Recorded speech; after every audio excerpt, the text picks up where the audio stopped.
Saludos, amigas y amigos, bienvenidos a su podcast Despolarizados. Como saben, esto lo transmitimos todos los miércoles a las 8 de la noche a través de Instagram TV de Unión por Venezuela, con retransmisión los días jueves a las 2 de la tarde a través de Punto de Corte y los sábados a las 9 de la mañana por Radio Comunidad. Aprovechamos esta mención de Radio Comunidad para desearle a su director, Elías Santana, una pronta recuperación de su cáncer de colon que fue...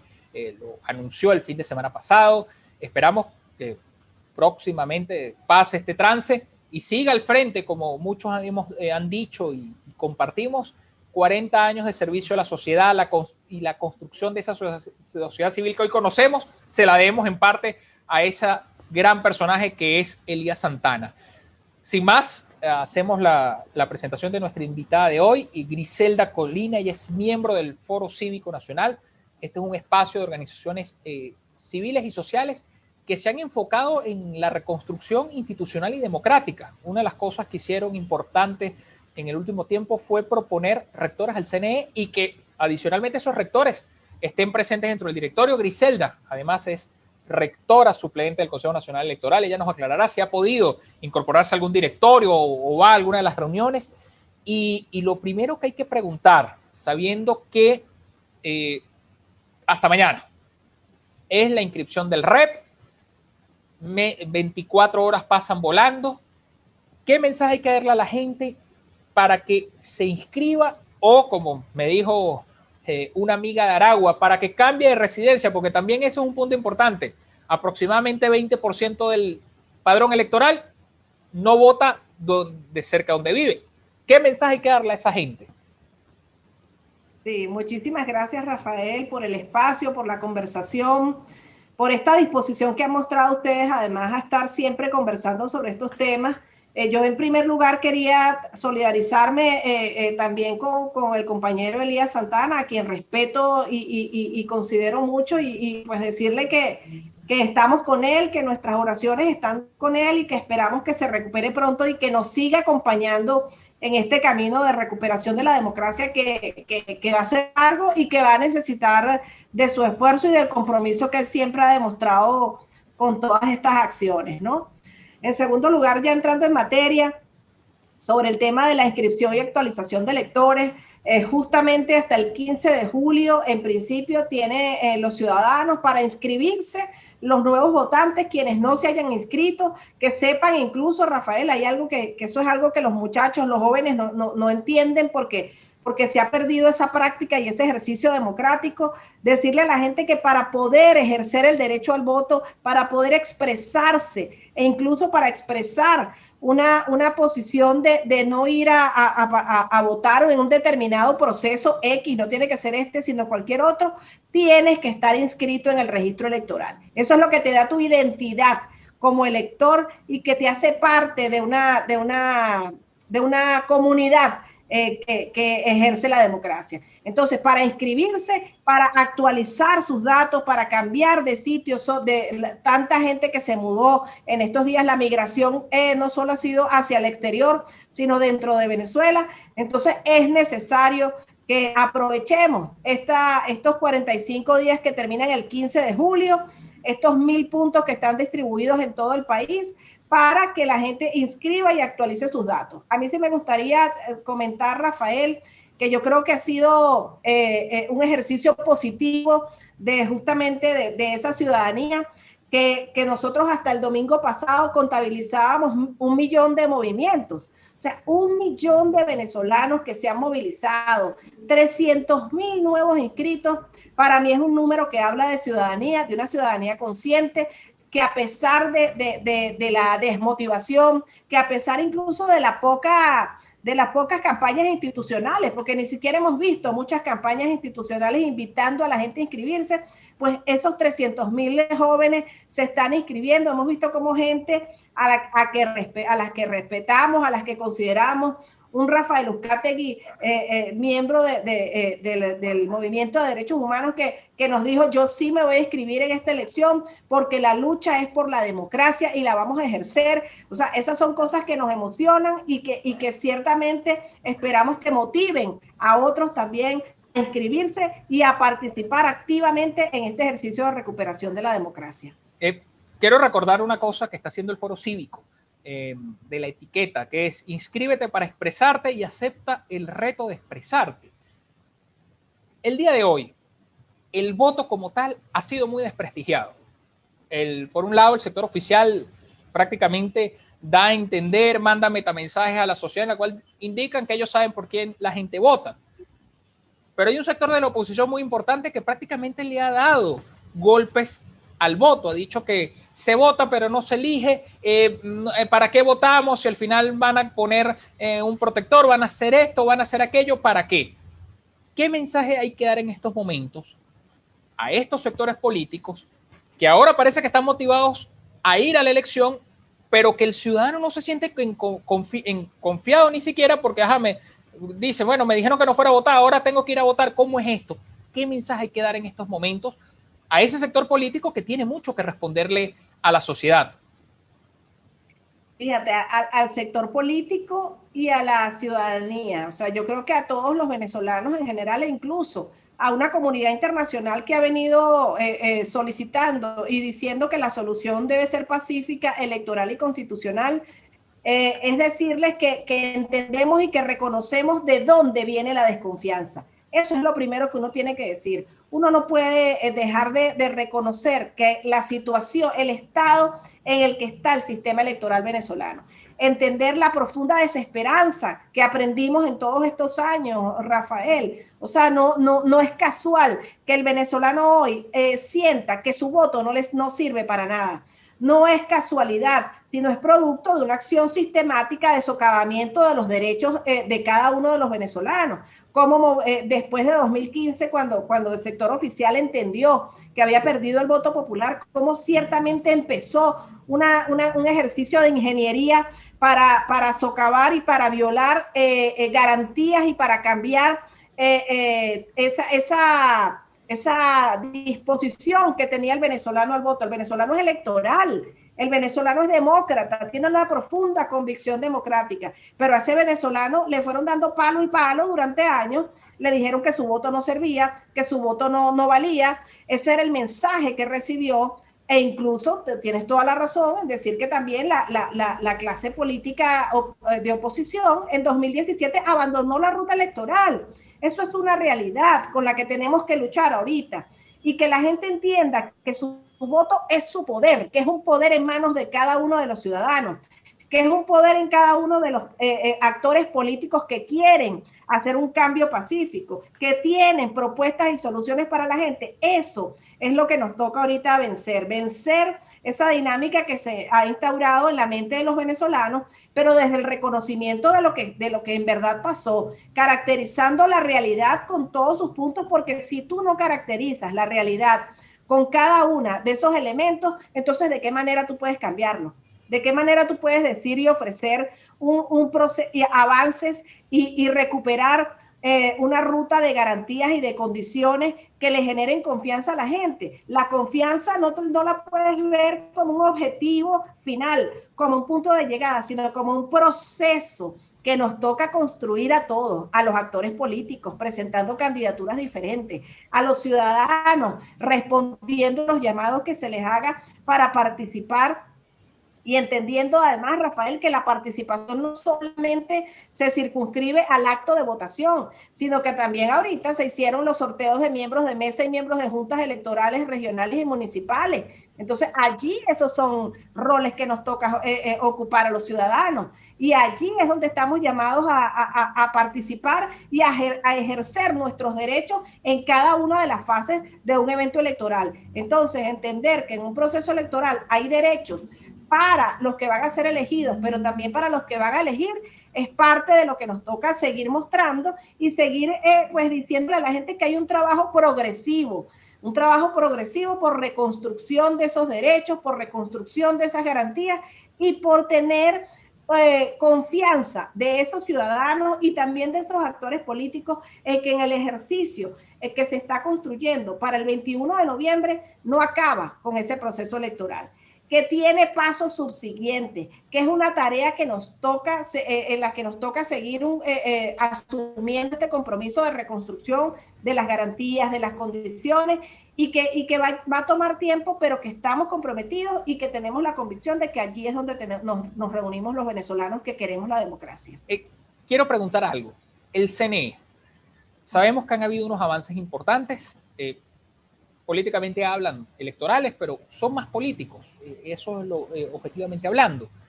Hay un esfuerzo por parte de los rectores Enrique Márquez y Roberto Picón en enviar un mensaje institucional de inscripción. Ya mencionaste que el CNE no ha habido una campaña institucional como tal, como se hacía en otras oportunidades, pero ¿qué se puede hablar dentro del CNE que sean avances tangibles y en el cual son generadores de confianza para que el ciudadano diga, en esta oportunidad vale la pena ir a participar porque hay un respeto institucional y además va a haber garantías de que el voto será respetado de todos, no ni siquiera de unos y de otros, sino de todos los ciudadanos que tomen una decisión, sea de la tendencia que sea? Sí, mira, qué bueno que me haces esta pregunta porque eso me permite hablar justamente de esa generación de confianza que también estamos trabajando y que lo vemos también como un proceso de creación de relaciones, de profundización y de generación y profundización de relaciones también con el resto de los rectores del CNE. O sea, si bien nosotros fuimos postulados por el Foro Cívico y tenemos a uno de nuestros postulados como rector principal, todos los rectores que también fuimos nombrados, designados y juramentados por el Foro Cívico, estamos haciendo un trabajo con todos los rectores del CNE.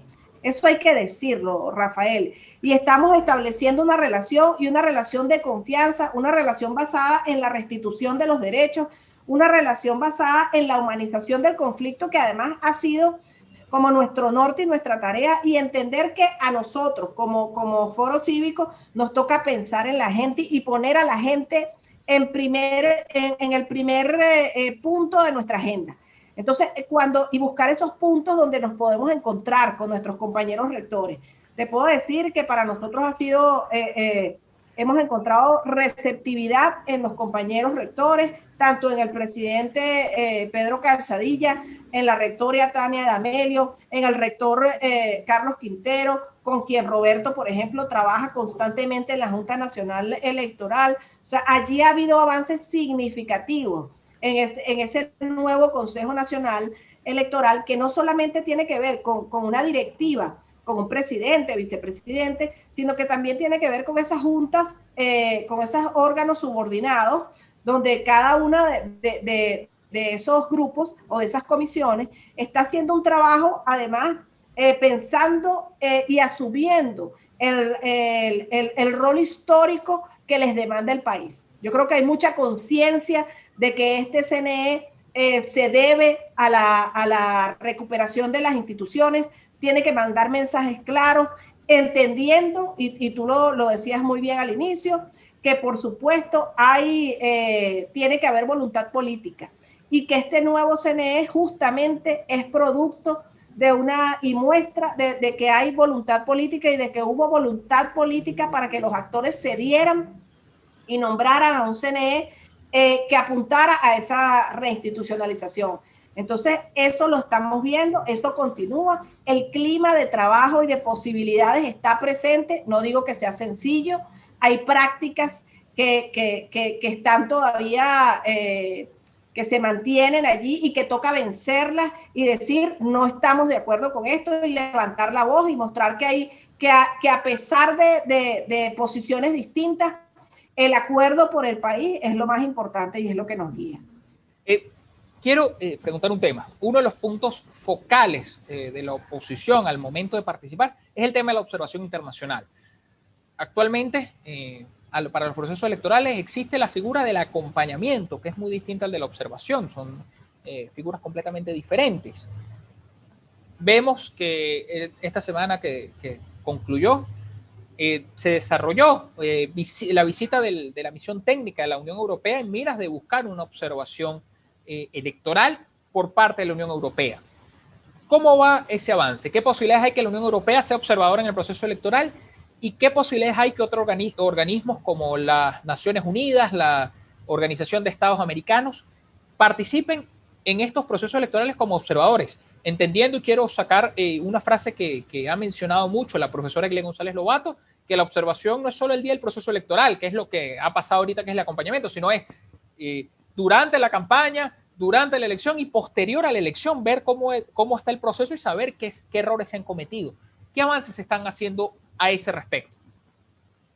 Sí, mira, justamente nosotros nos pudimos reunir, los miembros del Foro Cívico, nos reunimos con la misión exploratoria, pero sobre el tema justamente de la participación y el rol de la comunidad internacional en lo que es el proceso de reconstrucción del sistema electoral en Venezuela, yo creo que los venezolanos tenemos que empezar a entender las posibilidades y los distintos mecanismos que nos ofrecen estos grupos que sí tienen experticia y que son reconocidos a nivel internacional en materia de observación. Lo primero que te diría es que en Venezuela, recuerden que el año pasado hubo un cambio en el reglamento, ya no se habla de acompañamiento, se habla de veeduría.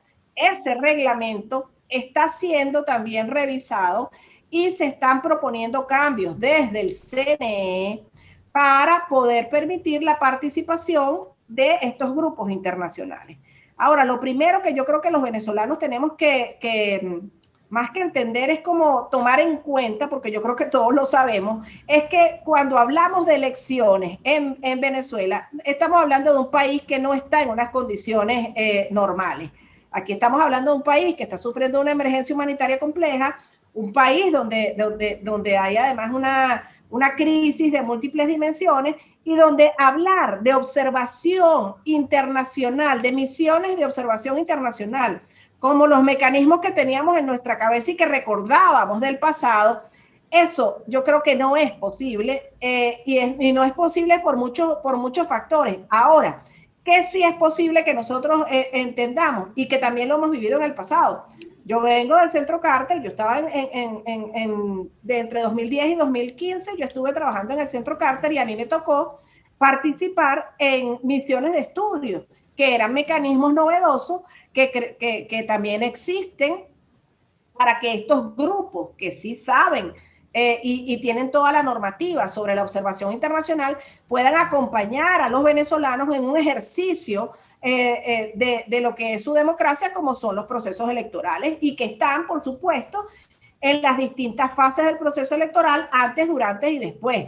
Ahora, más allá de que nosotros veamos en la participación de estos grupos la posibilidad de que vengan a dar un certificado de que la elección fue buena o mala, porque eso al final lo definen los propios venezolanos también, y va a depender de muchos factores más allá de lo técnico.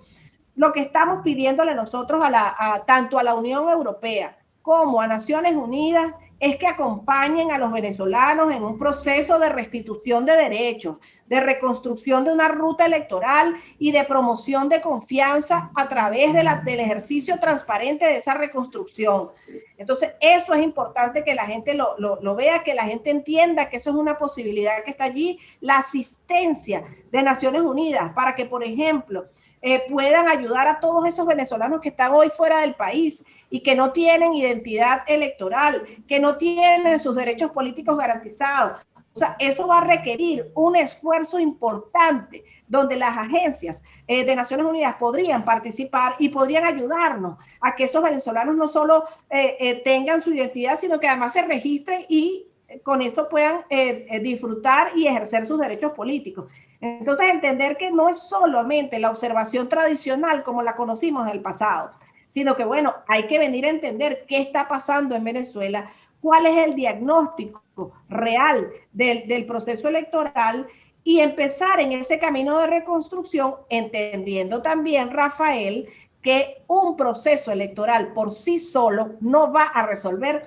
el conflicto grave en el que está Venezuela. Que esto tiene que venir acompañado por otros gestos y por otras acciones que promuevan esa voluntad política en los actores. Y eso es lo que nosotros estamos diciendo con este proceso electoral. Es una oportunidad para que desde las regiones, desde los gobiernos locales, desde los municipios, se muestren esos liderazgos que están dispuestos a seguir construyendo esa democracia posible, esa democracia nueva, donde la convivencia es posible, donde la convivencia entre los distintos también es posible y donde podemos nosotros aspirar y construir una Venezuela para todos. Estamos hablando con Griselda Colina. Ella es rectora suplente del Consejo Nacional Electoral. Además, es miembro del Foro Cívico Venezuela. Mencionaste un tema que me parece sumamente importante, porque cuando uno pone en las redes momento de inscribirse, el REP, salen los venezolanos del exterior y dicen, ¿y nosotros cuándo nos inscribimos? ¿Por qué no podemos participar en este proceso? Hay una confusión porque, vamos a decirlo, no estamos como el sistema español que te permite tú, viviendo en Caracas, votar en la tierra donde naciste, por decir algo, Madrid, Barcelona. ¿Qué gestos o qué esperan hacer de cara a esa diáspora venezolana que se calcula, vamos a decir, los que puedan ejercer el derecho al voto, de 3 a 3 millones y medio de personas, un poco más? ¿Qué se está haciendo para que esa gente pueda participar en los próximos procesos electorales, entendiendo que el cronograma va a seguir con posibilidades de que 2024 sean las presidenciales, el 2025 sean las parlamentarias y pudiera existir en la posibilidad de la activación de un revocatorio? ¿Qué se está haciendo a ese respecto? Mira, el tema de los venezolanos en el exterior, como bien tú lo dices, es difícil. Y yo creo que además hay que sumarle a eso que muchos de estos venezolanos que están hoy en la diáspora no tienen ni siquiera un documento de identidad con el que puedan ellos participar en este tipo de procesos, ¿no? Pero además allí tenemos el tema de los consulados que no están abiertos, no están funcionando, muchos de ellos, y que justamente lo que va a demandar, por eso hablaba de la asistencia electoral y las posibilidades que nos brinda poder hacer un trabajo con la OIM, con ACNUR, donde además haya disposición y voluntad del gobierno venezolano para abrir las puertas y para avanzar en un proceso de restitución de derecho a la identidad de todos esos venezolanos que hoy son parte de la diáspora, pero también de formalización de los mecanismos que les permitan participar, pensando no en este proceso electoral del 21 de noviembre, porque tú tienes razón, es un proceso local, regional, en el que los venezolanos que están fuera del país no participan. Los venezolanos que están fuera del país solo participan entonces en procesos nacionales para escoger presidente de la República, pero hasta para eso hay que estar preparados, porque yo creo que lo que hemos entendido en este tiempo es que así como 2018 era ayer, 2024 es mañana, Rafael. Y si no empezamos a trabajar desde ahorita en ese proceso de diagnóstico, de identificación de los mecanismos y de las operaciones posibles y los aliados nacionales e internacionales que podamos lograr en este momento, pues entonces se nos va a pasar el tiempo y vamos a llegar a 2024 y no vamos a estar en esta misma situación. Entonces nosotros sí hay un compromiso desde el CNE, hay un compromiso para restituir los derechos de esta ciudadanía. Ahora el esfuerzo mayor se está haciendo con los que están dentro del país, porque también hay un número importante, hay una cifra importante de venezolanos que todavía no se han inscrito y otro grupo que migró dentro del propio país, ¿no? Entonces, como el proceso y los operativos que se están haciendo tienen énfasis en estos venezolanos que están dentro del país, pero sí estamos pensando y sí estamos trabajando en función de identificar las mejores vías para que los venezolanos que están fuera del país hoy puedan tener sus derechos políticos completos y los puedan ejercer. Ya para ir cerrando, una pregunta que quiero hacer y no quiero dejar de realizarla. El tema de los partidos políticos. Se aprobaron una serie de partidos políticos en la última tanda. Para sorpresa de muchos, salió reactivada la tarjeta de la Mesa de la Unidad Democrática, la que logró ese gran triunfo electoral para la oposición en el 2015, pero a su vez hubo un reclamo por parte de otras organizaciones políticas y sobre todo algunas de mayor tradición, tal es el caso de Opina, que decían que no fueron tomadas en cuenta o que no se les ha dado respuesta. Incluso han manifestado algunas de estas organizaciones que van a ir no solo al CNE, sino al TCJ para pedir la activación de sus tarjetas. ¿Se puede saber qué ha pasado ahí o qué debería hacer en este sentido para garantizar el derecho a la participación de todos los venezolanos que desean hacerlo a través de alguna tarjeta, partido político, grupo electoral? ¿Qué ha pensado en este caso no solo el Foro Cívico, sino también el CNE con este tema?